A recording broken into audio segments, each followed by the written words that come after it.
1996లో ఒక ఓటు రెండు రాష్ట్రాలని చెప్పి 2000 సంవత్సరంలో 3 రాష్ట్రాలు ఏర్పాటు చేసి తెలంగాణకు మొండి చేయి చూపిందే బీజేపీ. చంద్రబాబుకు భయపడి తెలంగాణ ఇయ్యకుండా తెలంగాణ ప్రజల్ని మోసం చేసిందే బీజేపీ. అసలు కేంద్రంలో 8 ఎంపీలు గెలిపిస్తే గుండు సున్నా పెట్టి బడ్జెట్ లో తెలంగాణకు మొండి చేయి చూపిందే బీజేపీ. ఇవాళ పోలవరం జాతీయ ప్రాజెక్ట్ ఇవ్వడం కాక బనకచెర్ల గోదావరి లింకుకు మళ్ళా తెలంగాణ నోరుగొట్టికి తెలంగాణలో గోదావరి నీళ్లకు అన్యాయం చేసే అక్రమ ప్రాజెక్టుకు వత్తాసు బలికి నిధులిస్తున్నదే బీజేపీ.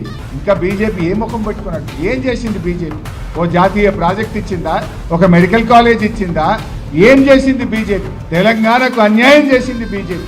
గోదావరి బనకచెర్ల మీద కిషన్ రెడ్డి మాట్లాడాడు, బండి సంజయ్ మాట్లాడాడు, ఈటల రాజేందర్ మాట్లాడాడు. ఎందుకు మాట్లాడరు అని నేను అడుగుతా ఉన్నా.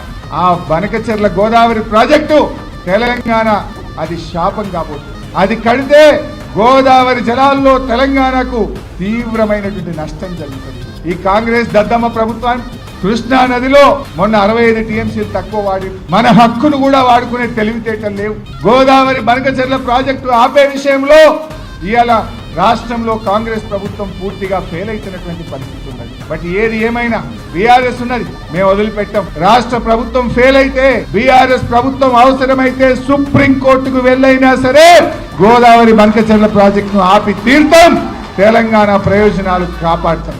బీజేపీ నాయకులారా, తెలంగాణ మీద ప్రేమ ఉంటే వెంటనే గోదావరి బనకచెర్లను ఆపండి, తెలంగాణ ప్రయోజనాలు కాపాడండి అని చెప్పి నేను ఈరోజు డిమాండ్ చేస్తా ఉన్నా.